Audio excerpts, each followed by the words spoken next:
So, good evening, everyone.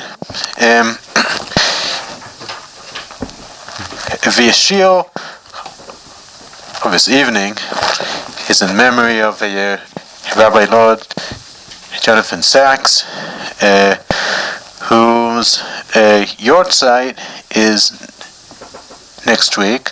His second yortzeit is on Monday next week, and this shiur is going to be dedicated le'ilui nishmato, and also in memory of his teachings.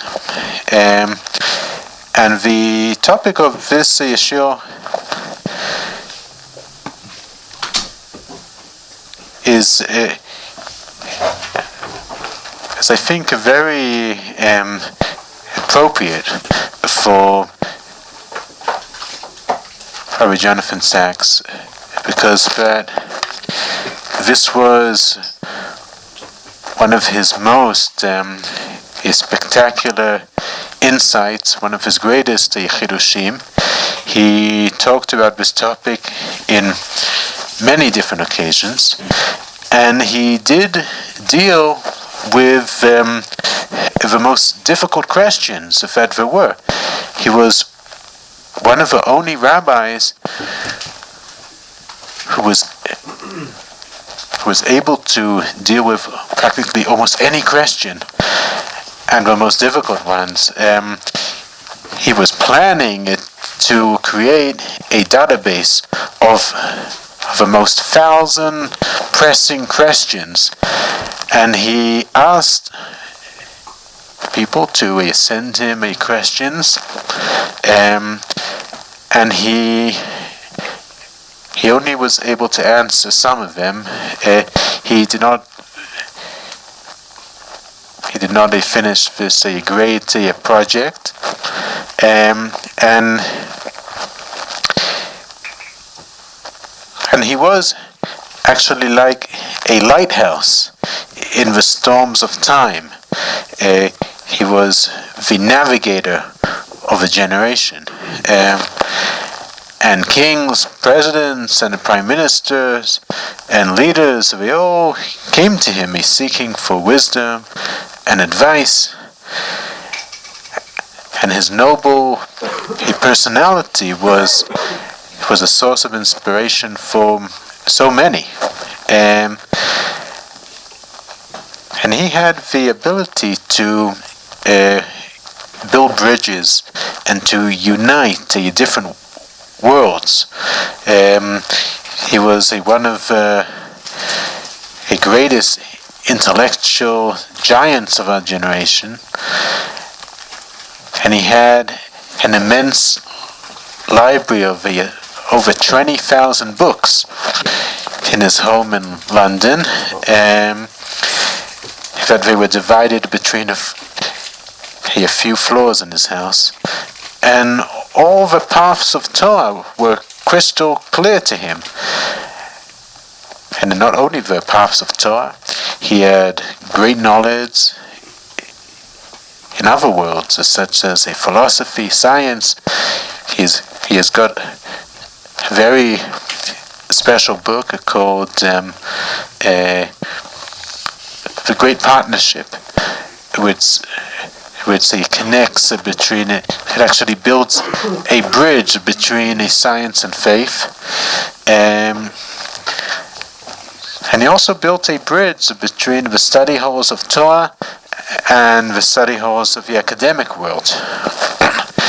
So his Torah was a source of inspiration for so many, and he left us too soon, because he left us at the peak of his great work.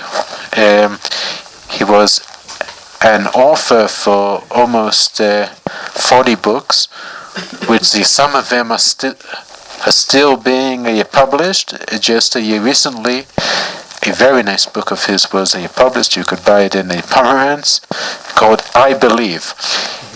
It is in the series of a covenant and a conversation. It is on a Parshat Shavua. He has got a few beautiful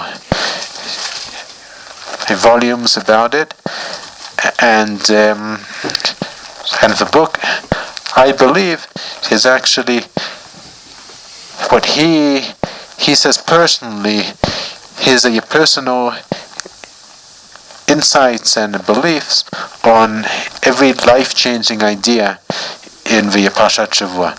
So that is his latest book that was published out of his legacy. So today we are going to discuss, as I said, one of the topics which he deals with, especially in this book over here, to heal a fractured world, and also in his lectures, you could see it. A few of his lectures in the website, rabbisacks.org. So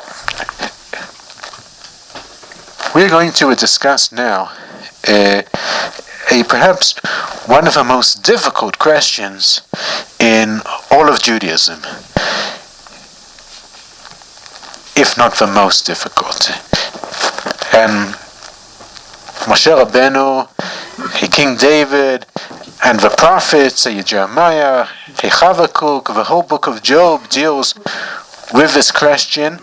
However, the fact that this question was asked again and again and again throughout history proves that we have not yet reached a good enough answer, a satisfying answer. And it seems that any such answer is not acceptable. And we're going to try and understand why. Why can't we find an answer for this question? Why is the question better than all the answers given?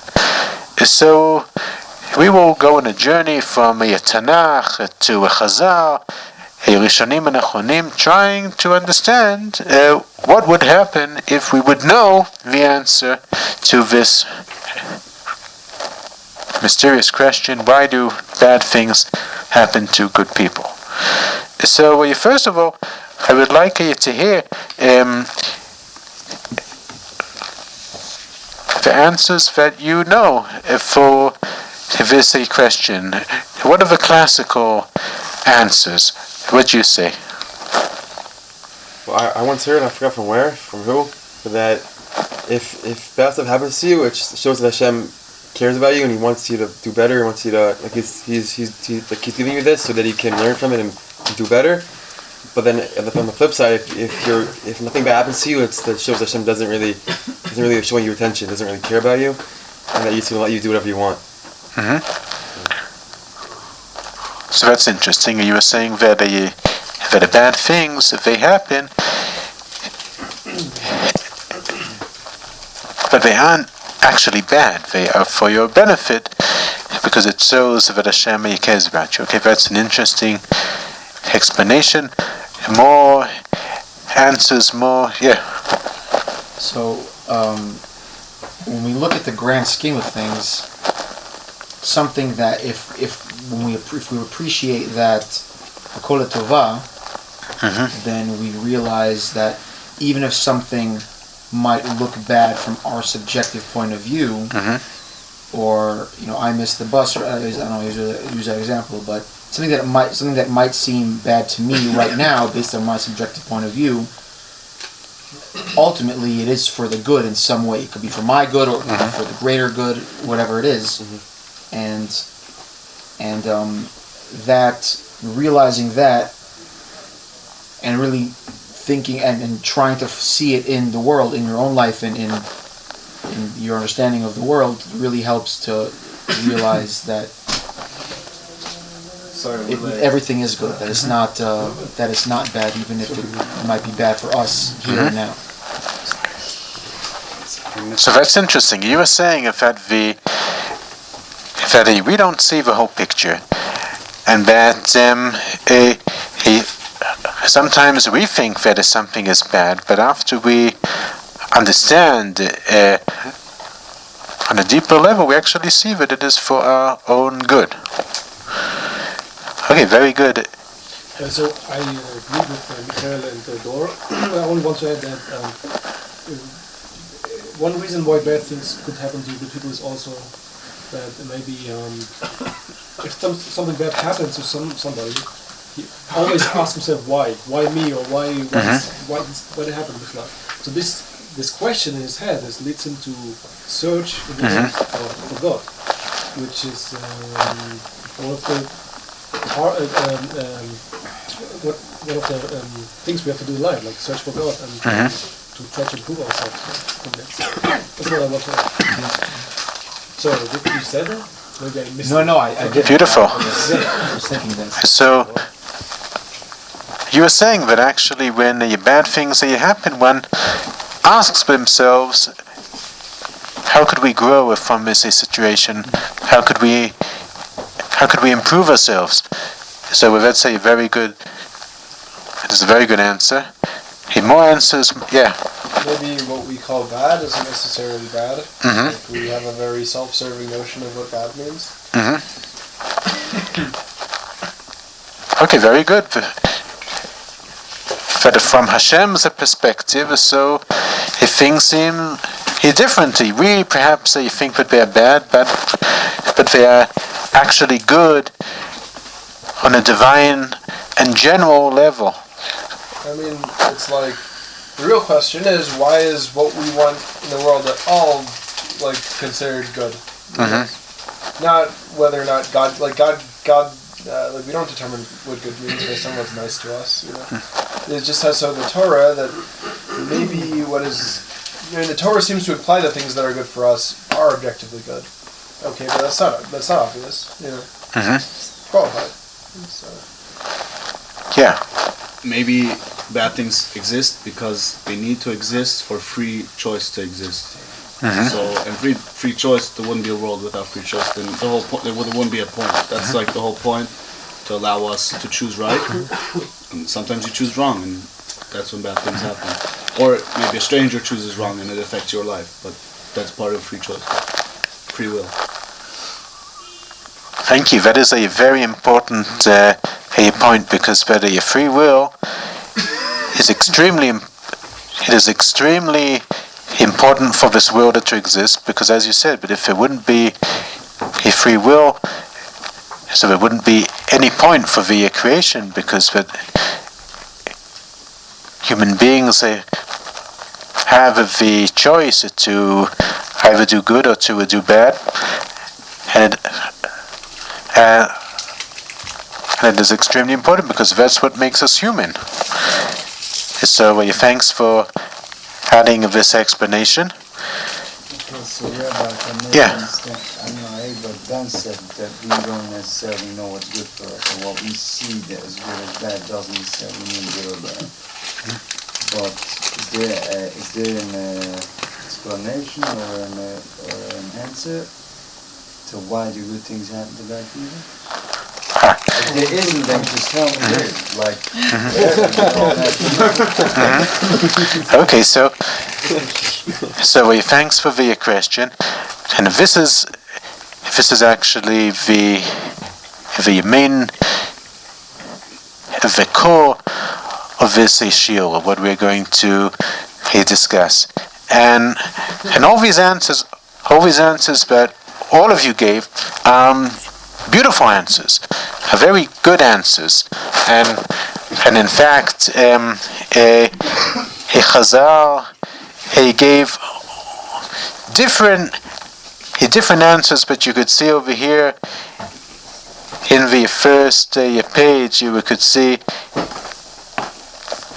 the search for answers. Okay, there are all kinds of different answers, but it could be a reward for the righteous in the world to come, or you could see in B that the tzaddik leaves this world before he sins, or C, perhaps the son of a bad person might be righteous.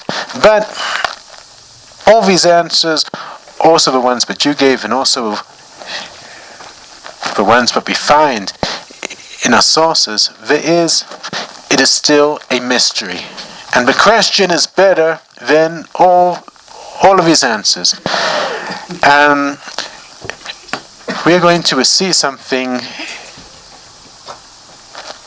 very interesting, of that in the first place, in the Talmud, where this question is asked, so a Chazal refuse to accept any of the suggested answers. There's a discussion about this, and everything is rejected. And then a Rabbi Meir, who talks about this, he believes that these answers are unacceptable. For example, there's an answer given there that the suffering of the righteous, it is because that they aren't completely righteous, or that because that their parents sinned. But the Rabbi Meir refuses to accept any of this, because and he says, but we cannot confine this question into a set of rules. As it says, but I shall show a favor when I choose to show favor, and I shall show mercy when I choose to show mercy.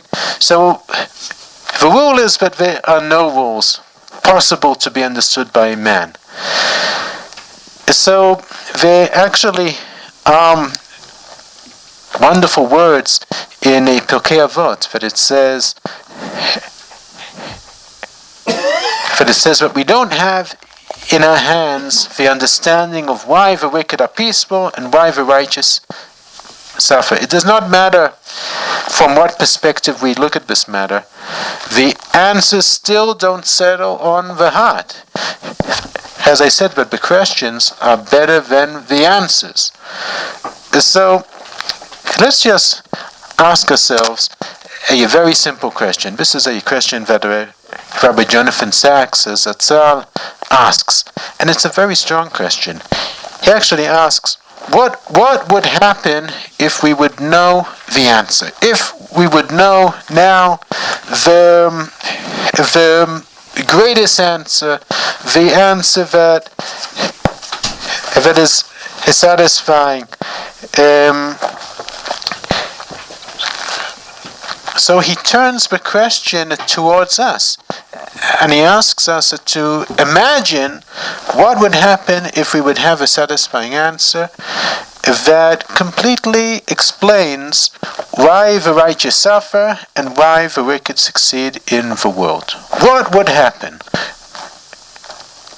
Let's imagine. What do you think would happen? I was going to say that, first of all, it would depend on what the answer is, obviously, but right. Also, I think it would sort of give people the security or the confidence that there is a reason, that there is some checks and balances, which would not require pure faith, because at this point, without answers for any question really, it requires pure faith to just sort of believe that there is an answer and that it's all working out. But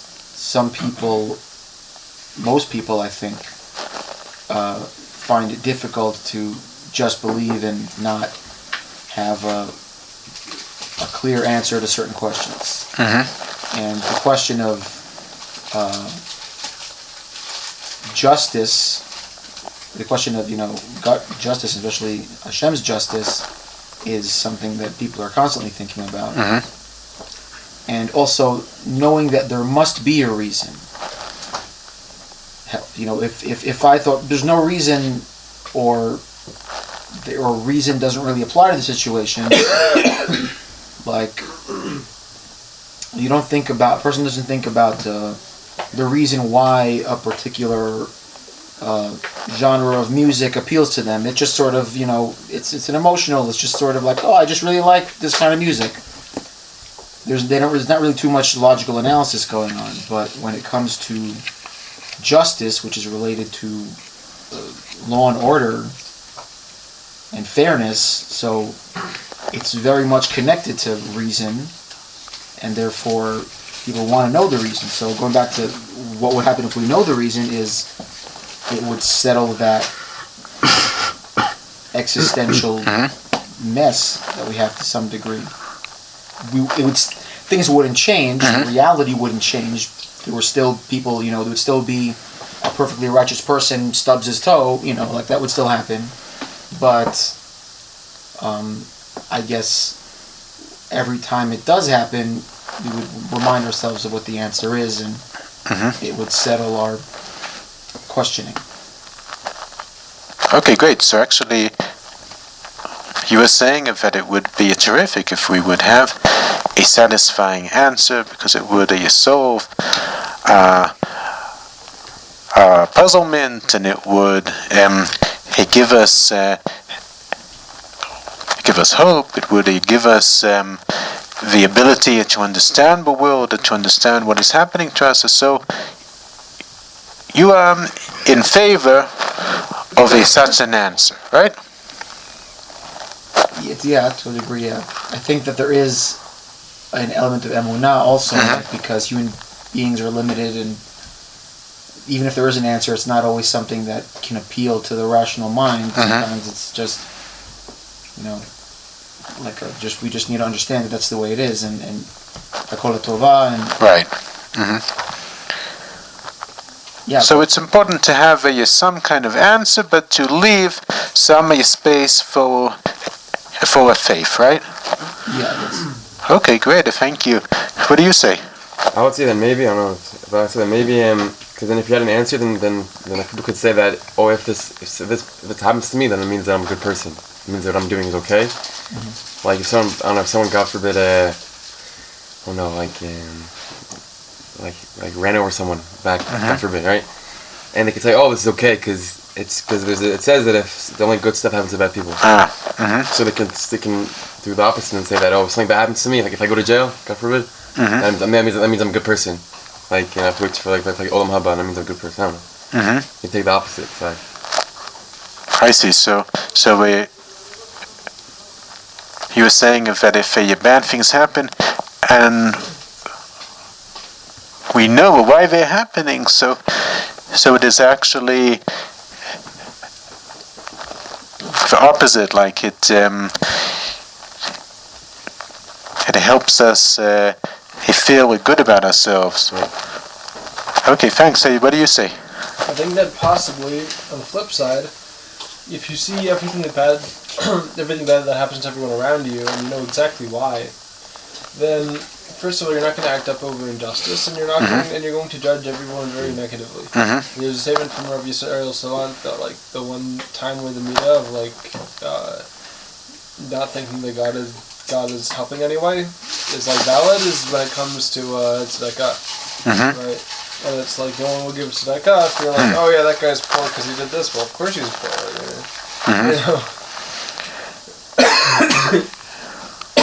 So yeah, it's like it's good that we don't know, so that we don't think that there's no place for our action.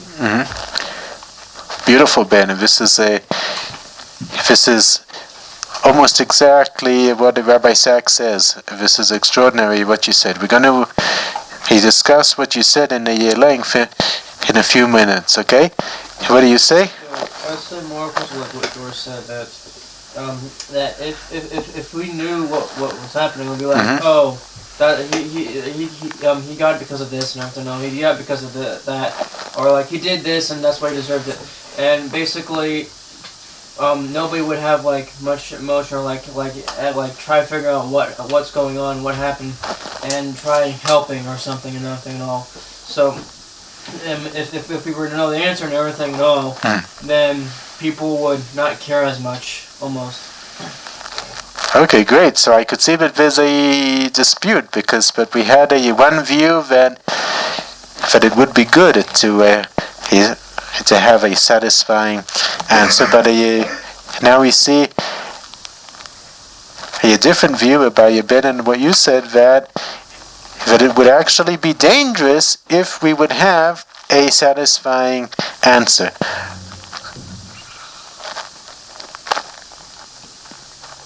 Okay, so we're going to talk about this both of the sides, but before that, would anyone else want to add something about what would happen if we would have a good enough answer that explained everything? Okay, so oh yeah. So maybe with what was this? So we have free will, so it could lead us to more of the. It could what's it? Einschränken. Limit. Yeah, limit exactly. Our free will. So.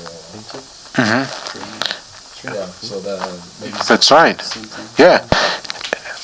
But if we would have a complete answer, so we wouldn't have a free will. Like what you said before at the beginning, that a free will is so vital for the human condition. So thanks everyone for sharing these beautiful insights, and it is a great to hear the different views, and as we say that Elu velu divrei Elokim chaim, that both views are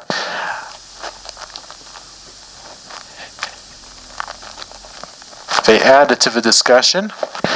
So what Rabbi Jonathan Sachs says, he says like this, that if we would have found a good enough answer, we would have felt that we understand the suffering in the world. And then something terrible would happen. What would happen?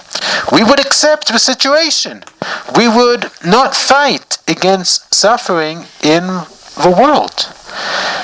So, although there are answers to this question, however, we do not have a permission to justify suffering with such answers, because the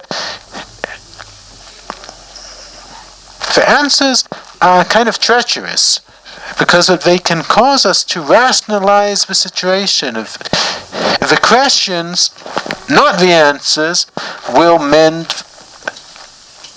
the world, because of the questions, as Ben said, they awaken us into action, fighting against injustice. And this is something that Rabbi Sachs says in his book, in this book over here, to heal a fractured world. He says that we should not be able to see the world from the point of view of Hashem, but if we would understand his justice, we would stop being human, because we would accept all these bad things that happen in the world. We would accept a suffering, because we would say, okay, we understand why these bad things are happening, and we wouldn't do anything in order to stop it. Now, Rabbi Sachs, he says in his book that he learned this approach from his Rabbi Rabinovich. Rabbi Nachum Rabinovich from Ma'ale Edumim. He was the Rosh Yeshiva in Ma'ale Edumim for many years, but before that, he was the head of a Jews college in London. Has anyone heard of a Jews college? Yeah, I heard of it. In London. So, Rabbi Rabinovich, I'm just going maybe afterwards I will tell a story about him. But he said like this. He said that when Moshe Rabbeinu saw the burning bush, so it says like this, but Moshe hid his face but he was afraid to look at Hashem. So the question is, why was he afraid? What you say? Why was Moshe Rabbeinu afraid? It was so powerful. Hashem's presence. It was so bright. They say, right? Mm-hmm. Okay, so that of course could be a possibility that Hashem's presence was so bright, and that he was in awe of the situation. But what a Rabbi Novitz says, that because if he were to fully understand Hashem, he would have no choice but to reconcile to his slavery and oppression of the world. But what he was going to see in the burning bush would be the understanding of the enslavement in Egypt. That was to be revealed to him, that he would understand the purpose of all the slavery, of all of the difficulty that Am Yisrael was in, and Moshe Rabbeinu was scared to lose his humanity. But if he would have seen everything from the perspective of a creator, he would accept the situation. And he would stop being Moshe Rabbeinu, who always fought against injustice. So this is what a Rabbi Rabinovitz says, and then a Rabbi Jonathan Sachs actually he connects this all together, and he says that I am just going to summarize that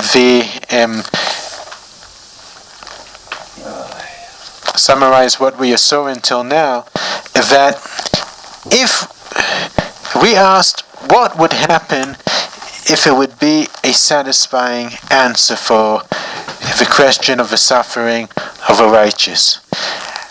And Rabbi Sachs says that something terrible would happen, we would justify the situation. We would say, we understand why this should be,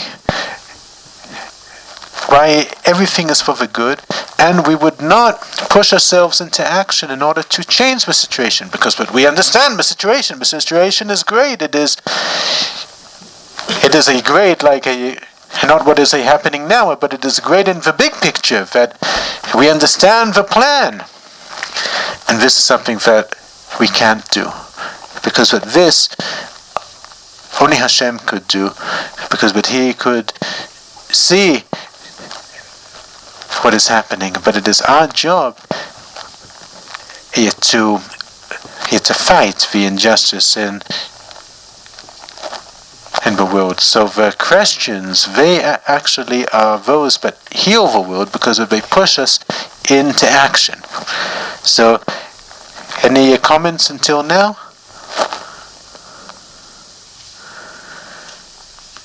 So, I would like to just add a few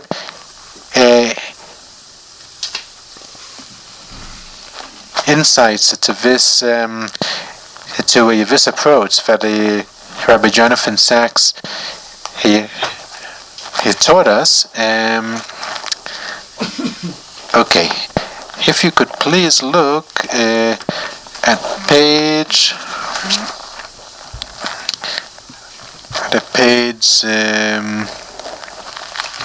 5. Okay. Yes, sorry, at page 6. Okay. This is about how the Christians heal the world. Rabbi Jonathan Sachs brings in one of his special books, a Radical Then, Radical Now. That is the title from the UK, and the title in America is a letter in the scroll. Okay. That is, Yeah, it's a big book. you know the book. Okay, it is a beautiful book, one of his nicest books. And then he actually brings a very interesting midrash about the early life of Avraham Avinu. And he says that it is that the midrash brings a parable about a person who is walking from one place to another, and then suddenly he sees a castle in flames. So he says to himself, how could it be that this castle is in flames? So the owner of the castle reveals himself to him, and he says, I am the owner. So this is the parable, and what the Midrash says, that the lesson of the story, it is that Avraham Avinu was walking from a place to place, and he said to himself, how could it be that this world is without a leader? So Hashem revealed himself to him, and he said, I am the leader of a world. Okay? So this is the Midrash. Have you got any question about this Midrash? They seem to be, it seems obvious they're comparing the world to a castle on fire. Mm-hmm. So what are we supposed to take from that? Mm-hmm. No, but you could Okay, very good point, yeah. You could ask Hashem, why is the world on fire? Or you can't ask that the castle on. Okay, if someone right. But Hashem, everything's intentional. Mm-hmm. That's right. So there's a difference between the lesson of the story and the story itself. So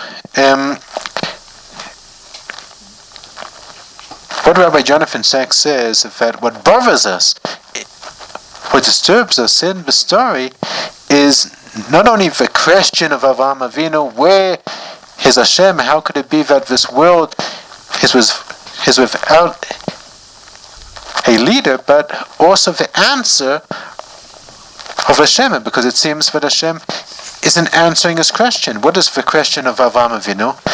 What is his question? His question is that how could it be that this world is on fire? Meaning that the flames of injustice and the wicked are consuming the world. Bad things are happening to good people. And the bad, the wicked, they are succeeding.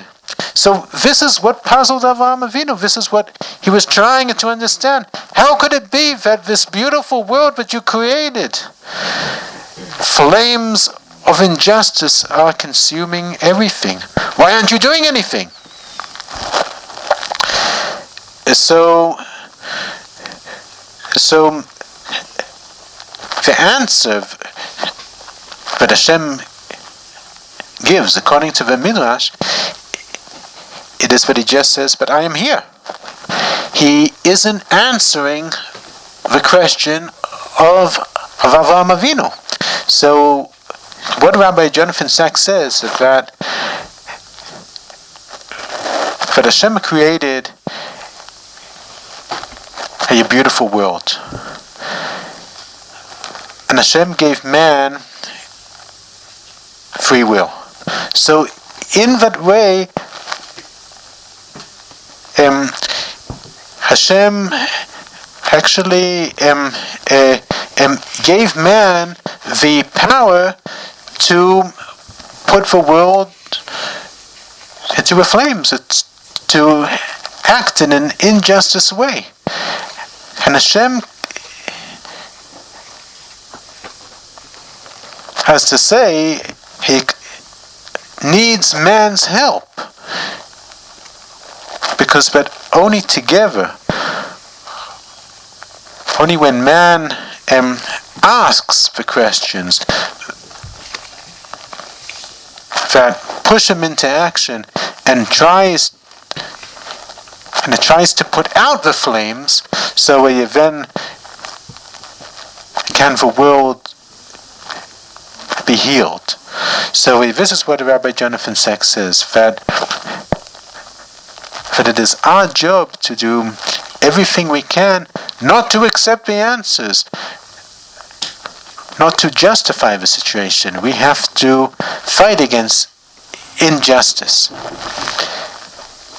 And there's something very interesting that it says in the Tehillim. There's a very interesting pasuk. This is something that Rabbi Sachs talks about in his Pesach Haggadah,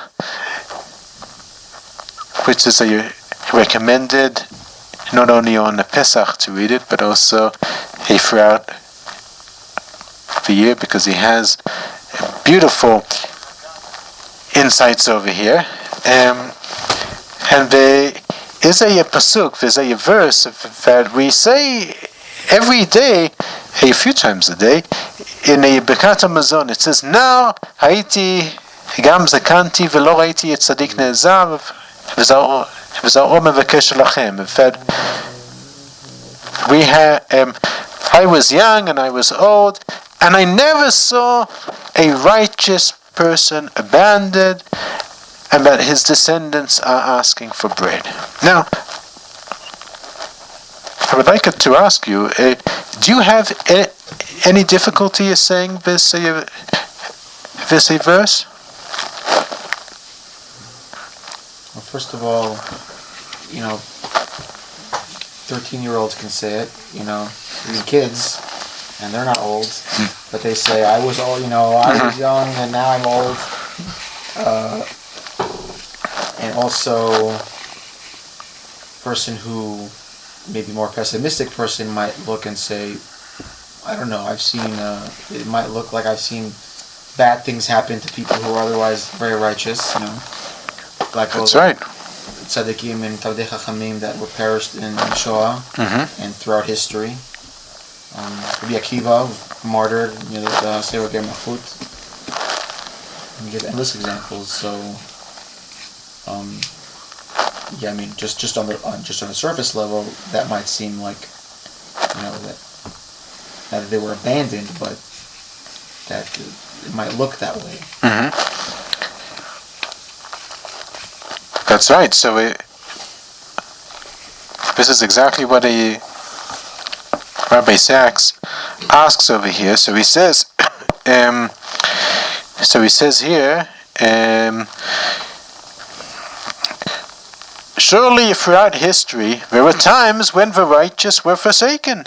Indeed, this is one of the questions that, according to the Talmud, Moses asked Hashem, why do the righteous suffer? So he brings a beautiful answer.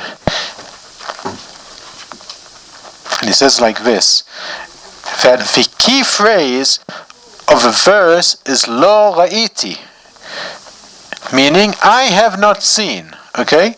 So he says that the verb ra'iti, it occurs twice in the book of Esther, and it has got a completely different meaning.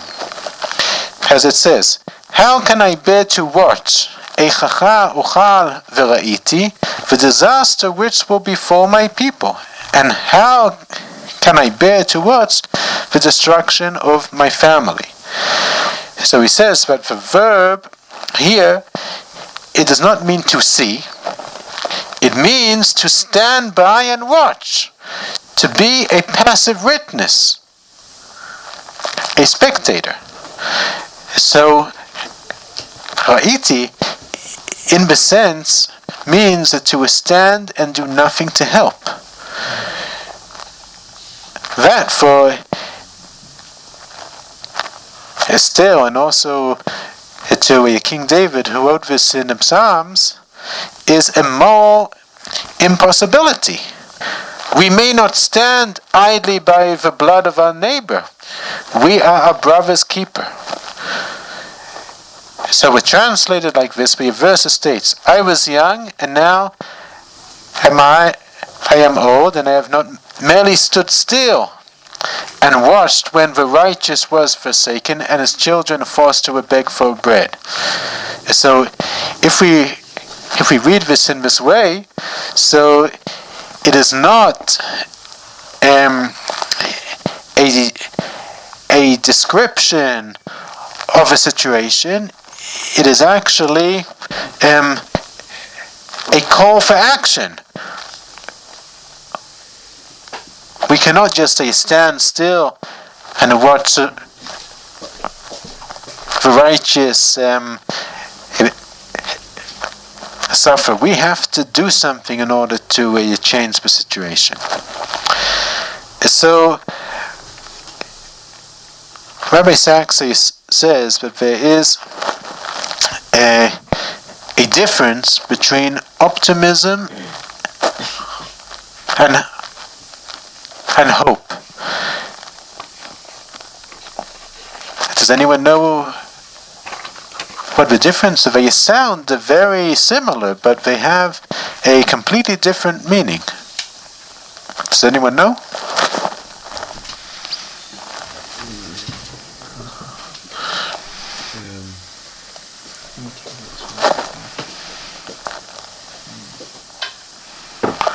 Optimism means the belief that the world is going to be better. But hope means that we have to change the world. It is the belief that we can change it and we could make the world better. So optimism is being passive.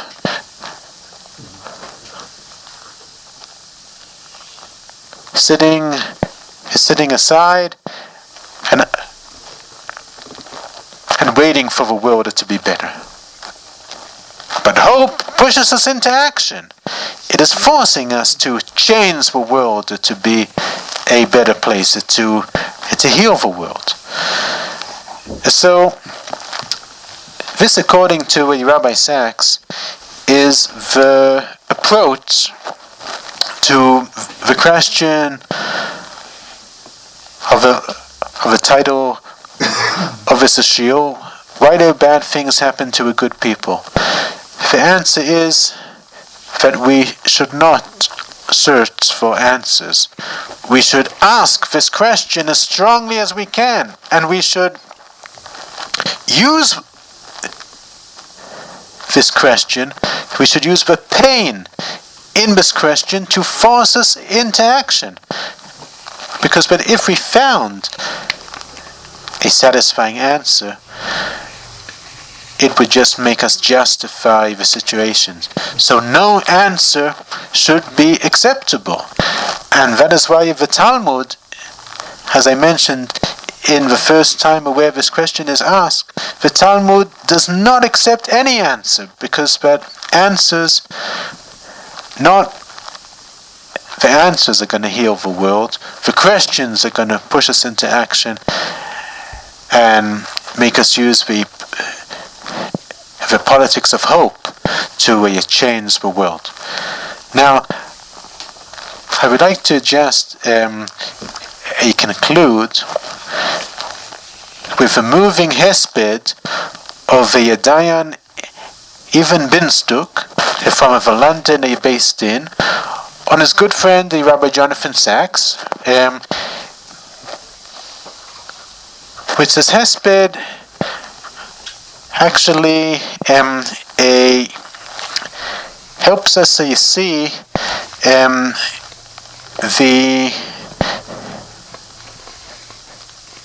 the greatness of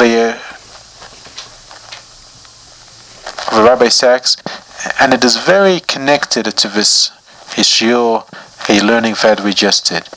And he quoted Rabbi Sachs, who once said, "When I die, I don't want to be remembered as the man who wrote lots of books. I don't want to be remembered as the man who was chief rabbi of a British Commonwealth. I want to be remembered as the man who gave sweets to children in shul. And Dayan Binstuk added in his hesped the following: Jonathan, in a sense, we are all your children to whom you gave sweets. You made Torah sweet to us. Whether we were your listeners in shul or your followers on the broadcast and writings, you made even the most challenging of subjects palatable, even sweet. So, good evening, everyone. Yes.